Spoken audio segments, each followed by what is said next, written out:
Expedia and Visit Scotland invite you to come step into centuries of history that await in Scotland. Castles steeped in legend walk along cobblestone streets. Come share the warmth of stories passed down through generations. This is a place with a past that is fully present today and all yours to explore. Plan your Scottish escape today at expedia.com/Visit Scotland. Listen, all you New Yorkers.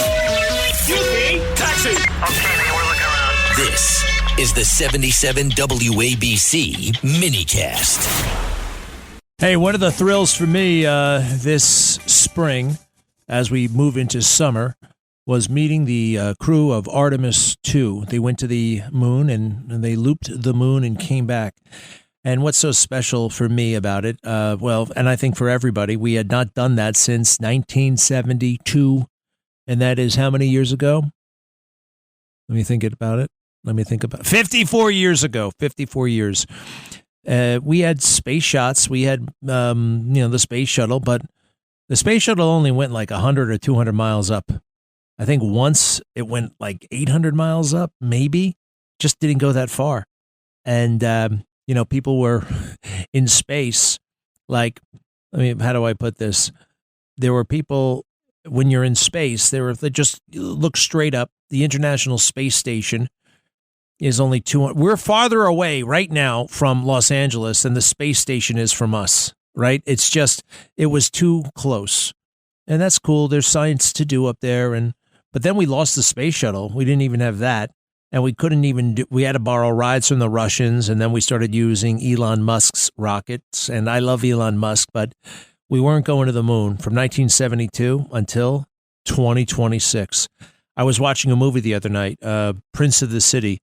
Great movie, by the way. Not perfect. It has plenty of flaws. It has some gigantic flaws. You ever see that with Treat Williams, the late great Treat Williams, and all the cops and the corruption and everything? It's shot on location in New York, which I really, really like. It's not over stylized the way movies are now. It's gritty. It's real. But you never really find out why the hell that guy decided to turn. And we didn't get a sense of how were they really stealing? I don't know. And then the next thing he does, and there was a problem with that script. There's something wrong with it, but it was a really great movie to watch. And I'm watching Treat Williams and the other guy go to Governor's Island, and I look at the movie year. It's 1981, and I'm like, yeah. In 1981, we were not going to the moon. We were just orbiting, at best, Earth. And then one day I would meet the astronauts who actually went. And I met them and they came in. I shook their hands.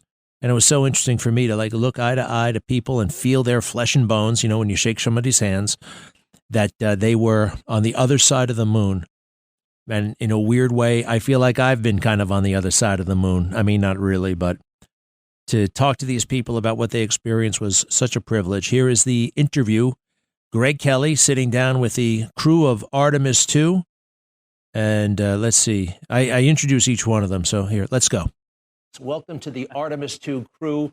Reed Wiseman, Victor Glover, Christina Koch, and Jeremy Hansen. It's just a thrill to be in your presence. How you guys doing? We're doing great. We're doing great. Thanks. Yeah? Thanks for having us. Does it feel normal yet? Does it feel like, are you back? No? Is it not normal? Not normal. No. Yeah. Sitting up here, no, not at all. With makeup, no. All right. At home doing chores, yes. Well, I just want to emphasize and kind of tell myself again how special this is. I looked at 120 billion people who have ever lived. You are among how many who have been to the vicinity of the moon? I think you know the answer, but how many? 26, 27, 28. 28? Mm-hmm. 28. You were 28 human beings in all of human history. It's a tremendous, you guys are in the most elite group ever. How do you look at the moon these days? How do you look at it? Has it changed the way you look at the moon? Absolutely. The moon is it's always been a part of us. It's the thing that when you were a kid growing up and your friend was on a different continent or your brother's off at college or something, we were looking at the same moon.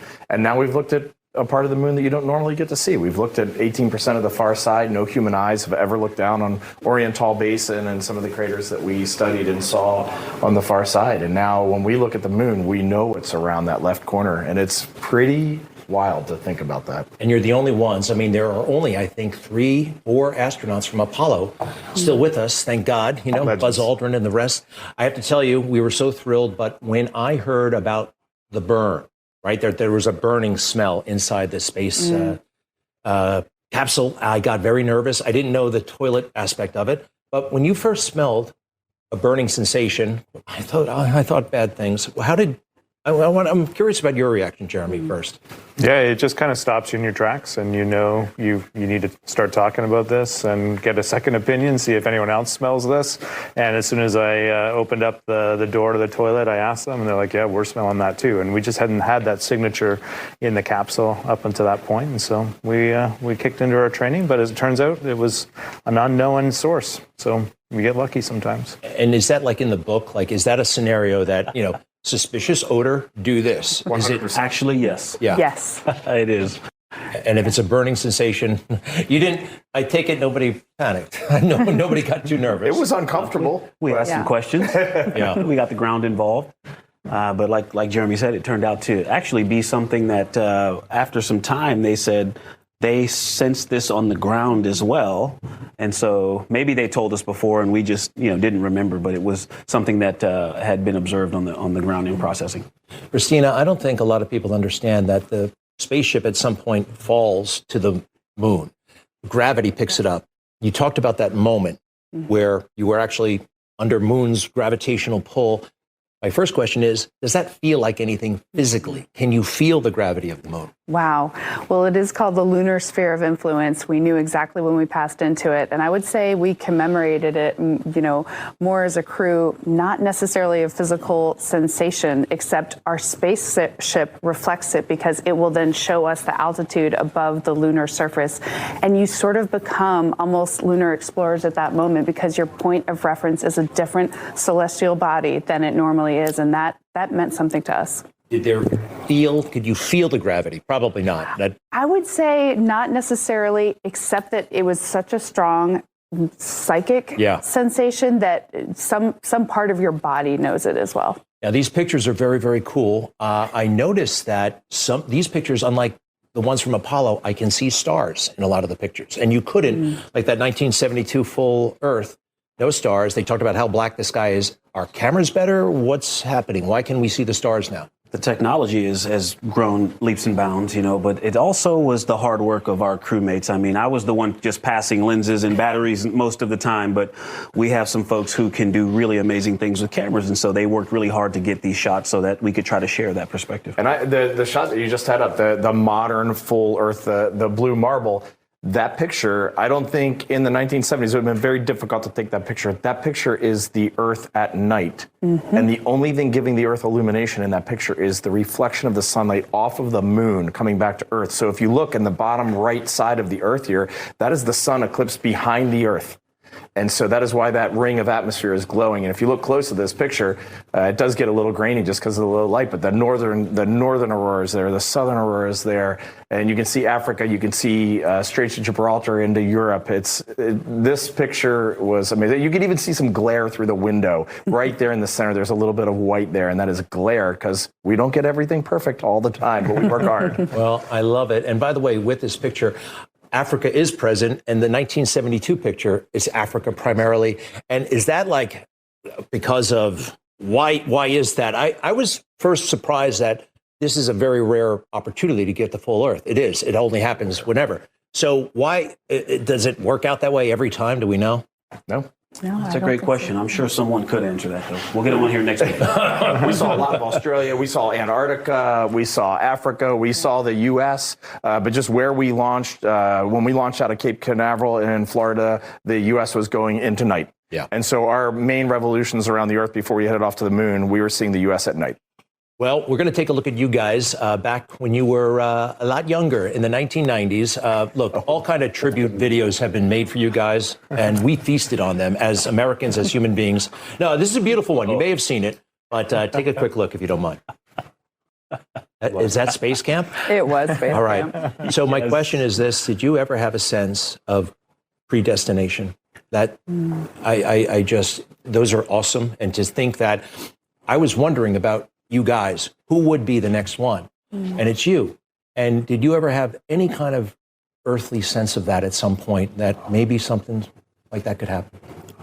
No, you used predestination. In fact, especially if there's young folks watching, no, absolutely not. In fact, maybe the opposite. Yeah. I was the first person in my family to graduate from college. And so the opposite feeling of, I don't know if I can make it at that level, but, trusting in the people next to me and listening to my mentors helped me overcome that. It's amazing. And by the way, Reed, you have spoken. I couldn't believe it. You said, I didn't get into the Naval Academy. It's part of your story. And that so-called setback has set you up for something incredible. We talk about this all the time. And failure is not a bad thing in life. If you're never failing, you're never trying, you're never expanding your bounds, you're never trying to do something that is very uncomfortable. Christina, you always talk about get out there and do something that scares you. Share your dreams, share your dreams with other people. You have to fail to overcome those obstacles. It makes you stronger every time. Now, Jeremy, there are astronauts, and you guys all had an amazing experience, but there are astronauts who have done this mission and came back and said it was interesting, but it wasn't transformative. Mike Collins on Apollo 11, and I've heard possibly the same goes for Buzz Aldrin, but he didn't feel right about that. And is that, do you ever feel, maybe this is in the abstract, does anybody ever feel pressure to have this grand philosophical transformative, maybe you did, maybe you didn't, and it's okay. I hope that makes sense, and forgive me. No, it really does. I think it's a great question because I wondered before I went. I didn't feel pressure, but I was very curious, how my perspectives might change. And the best I can explain it to you, I think there's a couple of things that I love to touch on here. One, when we were out in deep space and looking back and you could see the Earth and the moon and the stars, there was this three-dimensionality to it that I just didn't imagine. When you see the images, you can tell things are three-dimensional, but they're still kind of flat. And even when you look at the stars, it looks like they're on a canvas on the sky. But when you're up there, it's not like that. You see that everything is position in a diorama in the galaxy is really what we're looking at, the Milky Way galaxy, and it's extraordinary. It would just catch my imagination. It definitely changed my perspective on that, but it didn't change my perspective on we're on this extraordinary planet. We're a group of humans that are weak as individuals but strong as a collective, and that when we set goals we can do extraordinary things. And what are we doing if we're not just lifting each other up and creating every single day? Appreciate that so much. President Trump said when he launched his campaign in 2015 that America doesn't win anymore. And quite frankly, and we're not trying to get political here, but that message really resonated with me because we didn't even have the shuttle. And I feel like this was just such a solid victory for America and the world. So thank you for that. Do you have any thoughts on that? This is just a clear-cut win, and we can always use a win. And you really delivered one for us. Yeah. Jeremy speaks very eloquently about how in this time we could all use something in the win column. And our goal from the beginning has been for this to be a win for all humanity. Yes, we take our way of life and our way of leadership with us and all the possibilities for the benefits to come back to the countries that explore and choose to devote the resources to that. But ultimately, it's a win for all humanity.